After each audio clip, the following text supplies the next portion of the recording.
Friends, मेरे पास एक viewer का अहम सवाल आया था कि अगर कोई व्यक्ति, कोई इंसान विदेश में बैठा है और वो भारत में कोई संपत्ति खरीदना चाहता है या ऑलरेडी उसकी कोई प्रॉपर्टी भारत में है जिसे वो बेचना चाहता है पर वो विदेश से भारत नहीं आ सकता है, तो ऐसे में वो क्या करे। तो दोस्तों, आज इसी सवाल का जवाब देने वाली हूँ। अगर आप फर्स्ट टाइम मेरे चैनल पे आए हैं तो फटाफट से इसे सब्सक्राइब कर लीजिए। अगर आपने अभी सब्सक्राइब किया है तो बेल आइकन ज़रूर प्रेस कर लीजिएगा ताकि हर नए वीडियो अपलोड का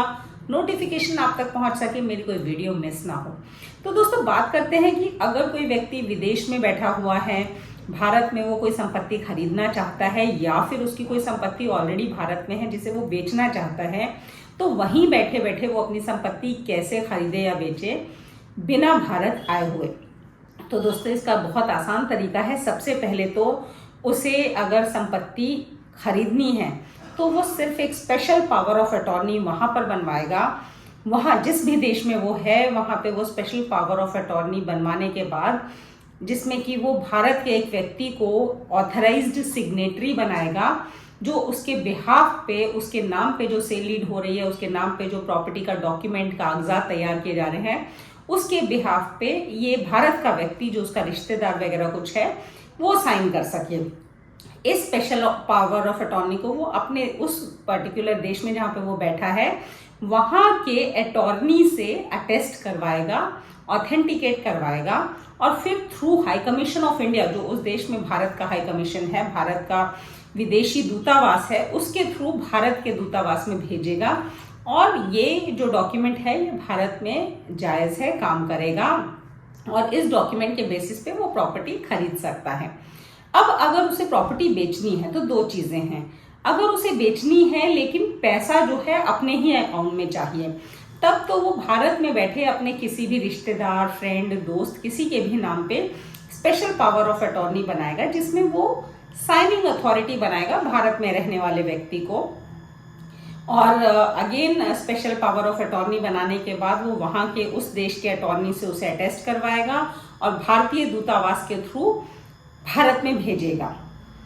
इसमें क्या होगा कि जो भारत में व्यक्ति है वो इसके बिहाफ पे सेल डीड कर सकता है, आगे प्रॉपर्टी बेच सकता है, लेकिन जो खरीदने वाला व्यक्ति है वो पैसा प्रॉपर्टी ओनर के नाम पे उसके बैंक अकाउंट में देगा और उस पैसे को जो है इस साइनिंग अथॉरिटी को नहीं देगा। लेकिन अगर ये व्यक्ति जो विदेश में बैठा है वो ये चाहता है कि पैसा भी जो है उसके भारत में बैठे हुए अटॉर्नी को ही मिले, तो वो स्पेशल पावर ऑफ अटॉर्नी नहीं बनाएगा और वो वहाँ पे जनरल पावर ऑफ अटॉर्नी बनाएगा, जिसमें भारत में बैठे हुए अपने दोस्त या रिश्तेदार को वो हर तरह की पावर देगा। प्रॉपर्टी खरीदने की, बेचने की, कोई और पावर जो हो, हर तरह की पावर देगा। और इस पावर को मिलने के बाद ये जो भारत का व्यक्ति है जिसको जनरल पावर ऑफ अटॉर्नी मिली है, वो उस प्रॉपर्टी को खरीद सकता है, बेच सकता है, पैसा भी अपने अकाउंट में ले सकता है, और विदेश में बैठे जो प्रॉपर्टी ओनर हैं उसकी कहीं पे भी किसी काम में भी कोई ज़रूरत नहीं पड़ेगी। ये भारतीय दूतावास के थ्रू ही आना चाहिए, तभी आपका जनरल पावर ऑफ अटॉर्नी या special power of attorney authenticate होता है। कई बार रिक्वायरमेंट होती है, कई बार अगर शक हो कि ऑथेंटिक है कि नहीं है, या पहले ज़्यादातर होता था कि कमिश्नर स्टैंप से इस पावर ऑफ अटॉर्नी को वैलिडेट करवाया जाता था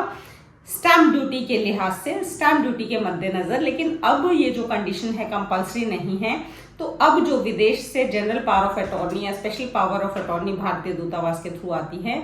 उससे कमिश्नर स्टैंप से वैलिडेट करवाने की ज़्यादातर जगहों पे ज़रूरत नहीं पड़ती है। इससे रिलेटेड अगर आपका कोई और भी सवाल हो तो आप पूछ सकते हैं नीचे दिए गए कमेंट बॉक्स में। मिलते हैं मेरे नेक्स्ट वीडियो में, तब तक के लिए थैंक यू, धन्यवाद, नमस्कार, शब्द खैर।